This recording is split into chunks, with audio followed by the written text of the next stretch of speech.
Bom, então falando agora do renascimento cultural propriamente dito, um movimento intelectual, um movimento artístico que marcou a história da Europa entre o século XIV e o século XVI, século XIV, século XV, século XVI. Vou fazer o seguinte, vamos colocar aqui o significado do renascimento cultural, pelo menos do jeito que aparece nos vestibulares, né?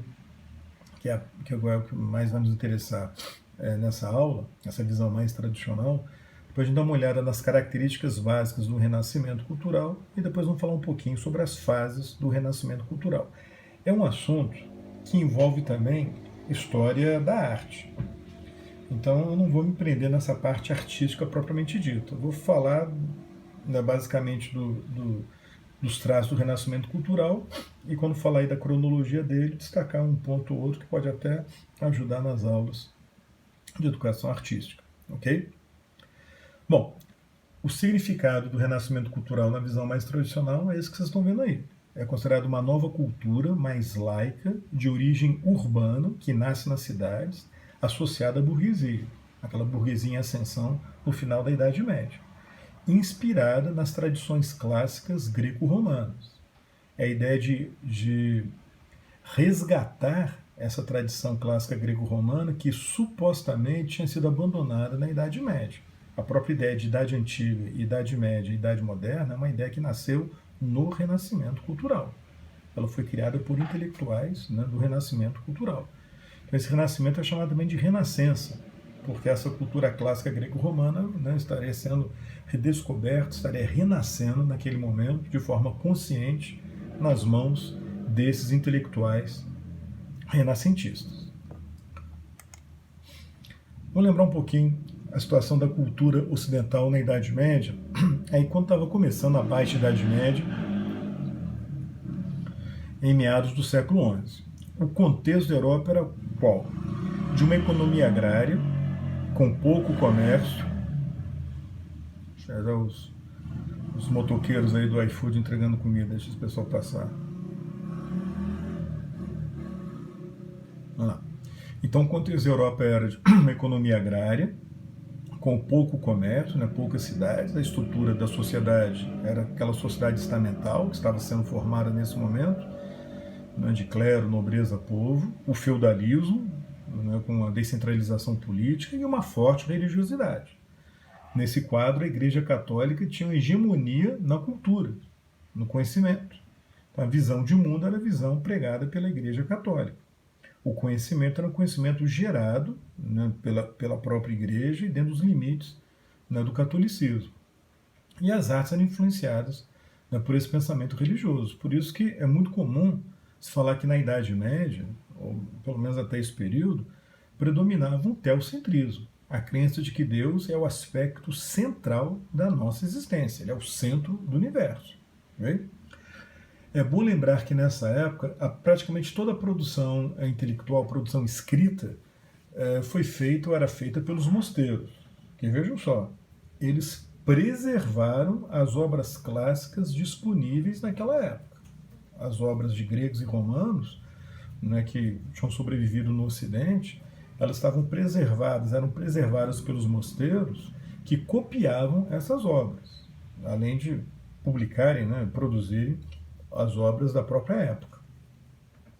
Então tinha um verdadeiro monopólio da produção escrita, que era uma produção manuscrita.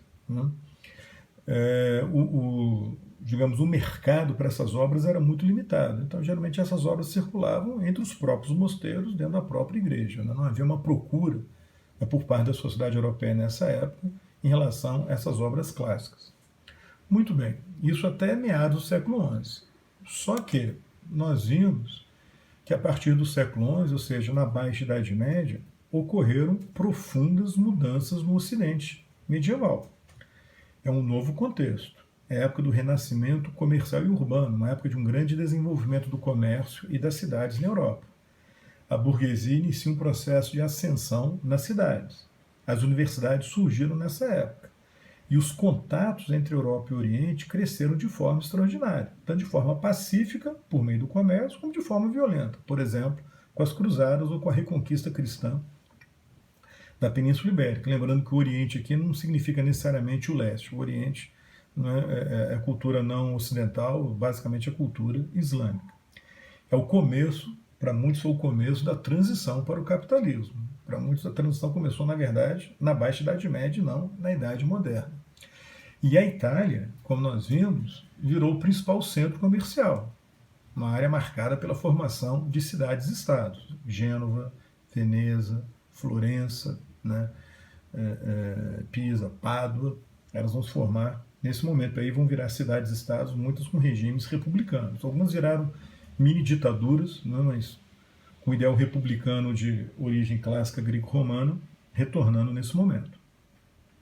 Agora, vejam só, o Ocidente, quer dizer, a Europa ocidental, católica, continua sendo uma civilização agrária. O comércio estava crescendo, mas a terra era a principal riqueza, a maioria dos europeus continuava vivendo na terra, né, no meio rural.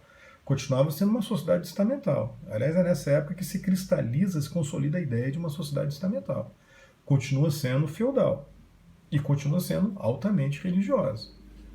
Porém, a gente vai ver que nessa época os mosteiros perderam o monopólio da produção escrita. E a gente entende as origens da Renascença.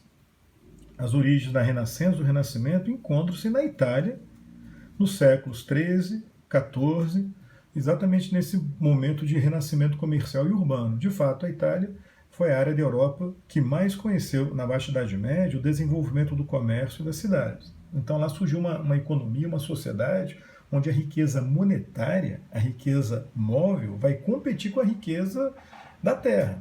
Né? As cidades-estados, como eu estava comentando há pouco, elas vão surgir com regimes republicanos. E nessas cidades onde a burguesia era a nova elite, a mentalidade burguesa ela vai se firmando.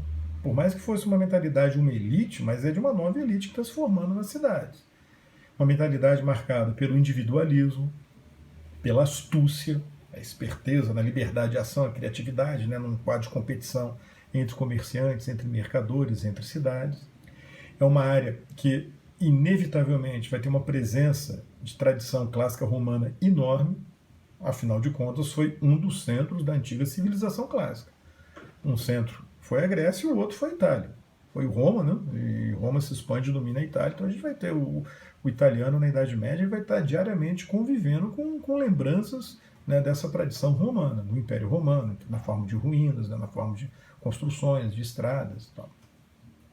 Era a área da Europa que tinha maior contato com Bizâncio, com o Império Romano do Oriente, né, capital em Constantinopla, e com o Oriente Islâmico. Repito, tanto de forma pacífica como de forma violenta. E vai ser a área onde vai ocorrer a tal redescoberta da cultura clássica grega e romana, onde primeiro ocorre essa redescoberta em razão de todos esses fatores acumulados ou combinados que vocês têm aí. Posto isso, quais seriam então as características da cultura renascentista? O humanismo e o classicismo, o antropocentrismo, o individualismo, o hedonismo, o naturalismo, o mecenato, a ideia de modernidade, ao mesmo tempo convivendo com traços medievais. Vamos dar uma olhada em cada uma dessas características separadamente. Ok? Humanismo. Vejam que o humanismo, o conceito do Renascimento, não é exatamente o humanismo de hoje, não. Tá? O humanismo significava o estudo da cultura clássica grega e romana, da gramática, da poesia, da história, da filosofia moral. O objetivo era formar cidadãos intelectualmente preparados. Quer dizer, para o indivíduo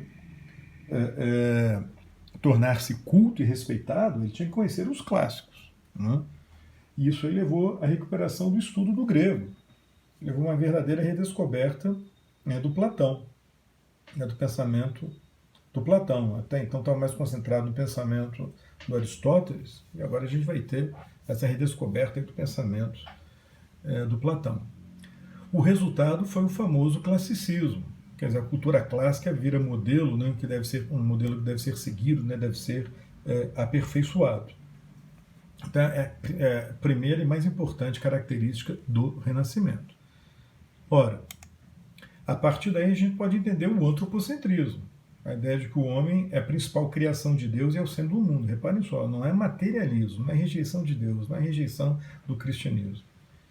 A ideia basicamente é a seguinte: qual é a principal criação de Deus? Qual é a principal obra de Deus? O homem. O mundo foi criado para o homem. Se você reconhece a principal obra de um criador, você está valorizando esse criador. Né? Você destaca a criatura, mas reconhecendo a importância do criador. Então, o homem ele passa a ser visto com outro foco, mas sem desprezar o papel de Deus na história, na realidade, desprezar a religião. O filósofo grego Protágoras acabou servindo de inspiração para essa ideia do antropocentrismo, né? Com aquela frase famosa dele: o homem é a medida de todas as coisas. Isso significou, na prática, a valorização do talento humano e de sua capacidade criativa e transformadora. Deixa eu continuar aqui para essa filmagem continuar na outra.